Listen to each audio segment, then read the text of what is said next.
আসসালামু আলাইকুম, সবাইকে স্বাগতম। প্রিয় শিক্ষার্থী বন্ধুরা, আজকে আমি আইসিটি বিষয়ে সি প্রোগ্রাম সম্পর্কিত পঞ্চম অধ্যায়ের ইনসিকে ফুটে রূপান্তরের জন্য অ্যালগরিদম, ফ্লোচার্ট এবং সি প্রোগ্রাম কীভাবে লিখতে হয়। তো ইনসিকে যদি ফুটে রূপান্তর করতে চাই তাহলে আমরা জানি 1 ফুট সমান 12 ইঞ্চি।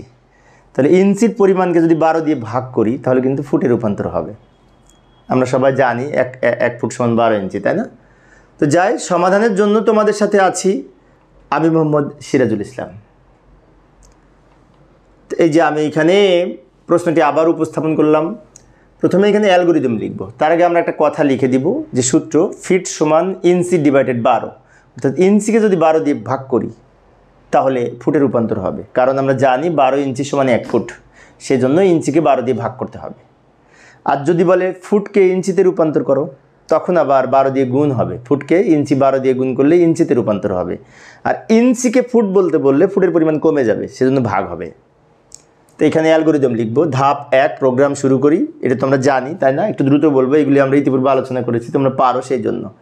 ইনপুট হিসেবে আমরা কিসের মান নিব? ইঞ্চির মান নিব। ইনপুট হিসেবে ইঞ্চি এর মান গ্রহণ করব। এই যে সূত্রের ডান দিকে যেটা আছে এটি ইনপুট, আর ফিট হবে আউটপুট। তারপরে সূত্রটা লিখব, 3 নম্বর ধাপে সূত্রটা লিখব। এই সূত্র যা আছে এখানে লিখে দিলাম, ফিট সমান ইঞ্চি ডিভাইডেড 12। নেক্সট 4 নম্বর ধাপে ফিট এর মান প্রিন্ট করি, প্রোগ্রাম শেষ করি। এইভাবে আমরা এই ফ্লোচার্ট অঙ্কন, অ্যালগরিদম অঙ্কন করতে পারি। এবার ফ্লোচার্ট। তো ফ্লোচার্টে হচ্ছে চার্ট। প্রথমে এই প্রতীক অঙ্কন করব, স্টার্ট, এর মধ্যে লিখব স্টার্ট। তারপর ইনপুট হিসেবে আমরা সামান্তরিক প্রতীক অঙ্কন করব, সামান্তরিক এই প্রতীকের মধ্যে লিখব ইনপুট ইঞ্চি। তারপরে সূত্র লিখবে। এখন সূত্র লেখার জন্য প্রসেসিং প্রতীক, অর্থাৎ এই আয়তাকার প্রতীকের মধ্যে সূত্রটা লিখব, তাই না? আমরা জানি যে যোগ বিয়োগ গুণ ভাগ নির্ণয় করার জন্য এই আয়তাকার প্রতীক হয়, মানে প্রক্রিয়াকরণ প্রতীক এটিকে বলে।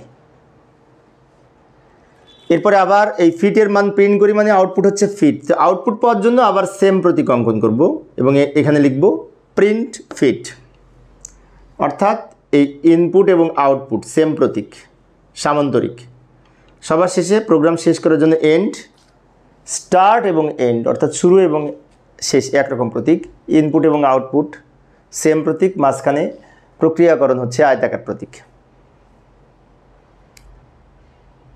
এইভাবে আমরা ইঞ্চিকে ফুটে রূপান্তরের জন্য অ্যালগরিদম এবং ফ্লোচার্ট অঙ্কন করতে পারি। এখন সি প্রোগ্রাম লিখব। তো এইখানে তো জায়গা নাই, পরের পেজে যাই। সি প্রোগ্রাম কীভাবে লিখতে পারি? সি প্রোগ্রাম সহজ। সি প্রোগ্রাম লেখার জন্য সূত্রটা আমি এখানে লিখে রাখলাম, ফিট সমান ইঞ্চি ডিভাইডেড 12, 12 দিয়ে ভাগ করতে হবে, তাই না? আচ্ছা, তো সি প্রোগ্রামের শুরুতে আমরা একটি হেডার ফাইল যুক্ত করব, ইনক্লুড হ্যাশট্যাগ ব্যবহার করে ইনক্লুড stdio.h, এই হেডার ফাইলটা যুক্ত করব। তারপরে এই মেইন ফাংশন দিয়ে প্রোগ্রাম স্টার্ট করব। তো আমার ক্লাসগুলি যারা নিয়মিত দেখো তারা এইগুলি পারো সব। তারপরেও বিশেষ করে আমি একটু বলছি, সেটি হচ্ছে এই হেডার ফাইলটার নাম হচ্ছে standard input output header file. আর মেইন ফাংশন দিয়ে প্রোগ্রাম স্টার্ট হয়, ওপেনিং কার্লি ব্র্যাকেট দিয়ে আমরা এখানে ভেরিয়েবল লিখব। তো ভেরিয়েবল লেখার জন্য ডেটা টাইপ ঘোষণা করতে হবে। তো ডেটা টাইপ হিসেবে আমরা ফ্লট কিওয়ার্ড লিখতে পারি, কিওয়ার্ড হিসেবে ফ্লট লিখতে পারি, কারণ এই গুণ ভাগ করলে সাধারণত ভগ্নাংশ হতে পারে। সেই জন্য আমরা ফ্লট অর্থাৎ ভগ্নাংশ টাইপ ডেটা নিয়ে কাজ করার জন্য ফ্লট কিওয়ার্ড ব্যবহার করতে হয়। ফ্লট ডেটা টাইপ লেখার পরে একটা স্পেস দিয়ে আমরা এখন ভেরিয়েবলের নাম লিখব। ইঞ্চি হচ্ছে আমাদের এখানে ইনপুট ভেরিয়েবল, আর ফিট হচ্ছে আউটপুট ভেরিয়েবল। লেখাটার নিয়ম হচ্ছে ফ্লট হচ্ছে কিওয়ার্ড, লেখার পরে একটা স্পেস দিয়ে ইঞ্চি লিখব, তারপর কমা দিয়ে ফিট লিখে শেষে সেমিকলন দিব। এরপরে কি করব? ইঞ্চির মান ইনপুট নেওয়ার জন্য আমরা এই প্রিন্টএফের মধ্যে একটি স্টেটমেন্ট লিখব। এখানে লিখলাম ইন্টার ভ্যালু অফ ইঞ্চিস, অর্থাৎ ইঞ্চির মান ইনপুট দিই। ইউজার যখন প্রোগ্রামটা রান করবে তখন এই লাইনটা দেখতে পাবে, কারণ আমরা জানি প্রিন্টএফ হচ্ছে একটা আউটপুট ফাংশন। প্রিন্টএফের মধ্যে যেটি লিখব সেটি আউটপুট আকারে দেখতে পায়। শেষে আমরা এই স্ক্যানএফের মাধ্যমে কিবোর্ড থেকে ডেটা ইনপুট নিব। এখন কিবোর্ড থেকে ডেটা ইনপুট নেওয়ার জন্য স্ক্যানএফ ফাংশন ব্যবহার করা হয়, ভালো কথা। কিন্তু স্ক্যানএফের পরে এখানে ফরম্যাট স্পেসিফায়ার হিসাবে আমাদের এখানে এই ইনপুট নেওয়ার জন্য পার্সেন্টেজ এফ ব্যবহার করব। এখন পার্সেন্টেজ এফ কি, তাই না? পার্সেন্টেজ এফ হচ্ছে এই ক্ষেত্রে ফরম্যাট স্পেসিফায়ার, যেটি ভগ্নাংশ টাইপ ডেটা ইনপুট নেওয়ার জন্য ব্যবহার করা হয় এবং ভগ্নাংশ টাইপ ডেটা আউটপুট প্রদর্শন করার জন্যও ব্যবহার করা হয়। এখন অনেক শিক্ষার্থীর মনে হতে পারে একবার হলো কেন পার্সেন্টেজ এফ? কারণ এখানে ইনপুট একটা এনসি, এবং এই স্ক্যানএফ কী করবে, ভগ্নাংশ ডেটা ইনপুট নিয়ে কার মধ্যে রাখবে? ইনসির মধ্যে সংরক্ষণ করবে। যার মধ্যে সংরক্ষণ করবে কমা দিয়ে তার নামটা আবার এখানে লিখে দিতে হবে। এ হচ্ছে আমাদের ইনপুট অংশ, শেষে আবার সেমিকলন দিব। এইবার আমরা কি করব, ওই সূত্রটা লিখব, ফিট সমান ইনসি ডিভাইডেড 12, হুবহু এই সূত্রটা লিখব, লিখে শেষে সেমিকলন দিব। এটা হচ্ছে প্রক্রিয়াকরণ, প্রসেসিং স্টেপ।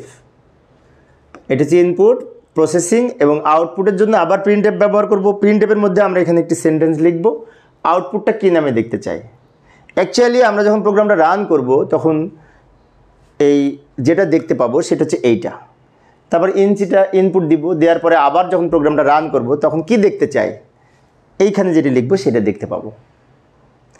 মনে করি আমি দেখতে চাই যে ফিট ইজ ইকুয়াল টু, এটা দেখতে চাই, সেজন্য লিখলাম ফিট ইজ ইকুয়াল টু, এইখানে দেখতে চাই ফলাফলটা যেখানে দেখতে চাই সেখানে কি সংখ্যা, ফলাফলটা তো একটা সংখ্যা, তো সংখ্যা আউটপুট আকারে প্রকাশ করার জন্য আমরা পার্সেন্টেজ এফ ব্যবহার করব, আবার ভগ্নাংশ সংখ্যা ডেটা এখানে প্রকাশ হবে।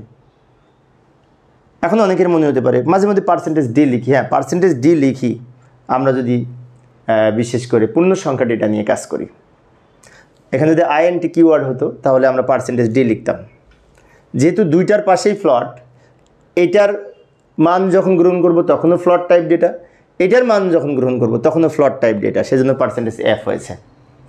তারপর কমা দিয়ে আমরা পাশে লিখব এ ফিটের মান, অর্থাৎ যার মানটা আমরা এখানে দেখাতে চাই তার নামটা এখানে লিখে দিতে হবে।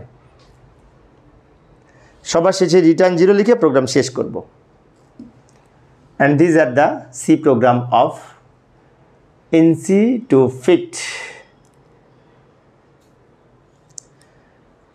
আমরা যদি এটার কম্পিউটারে করতে চাই তাহলে কম্পিউটারে কোড ব্লক সি কম্পাইলার নামে একটা সফটওয়্যার আছে, সেই সফটওয়্যারের মাধ্যমে প্রোগ্রামটি সঠিকভাবে লিখে আমরা যদি কম্পাইল করার পরে রান করি এই ধরনের আউটপুট পাবো। দ্রুত দেখাইলাম, এই লাইনটা দেখা যাবে, ইন্টার ভ্যালু অফ ইনসিস। তো এখানে আমি ইনসি লিখি 60 ইঞ্চি লিখলাম, ওটা এন্টারে চাপ দেওয়ার সাথে সাথে ইঞ্চির মান 60 বসিয়ে 12 দিয়ে ভাগ করে উত্তর হবে 5। কিন্তু একটা কথা আছে, 5-এর পরে এই যে এই লাইনটা হবে, আমি প্রোগ্রামটা রান করার পরে এই লাইনটা দেখতে পাবো, তারপরে এইটা লেখার পরে আবার যখন এন্টারে চাপ দিব তখন এই লাইনটা দেখতে পাবো।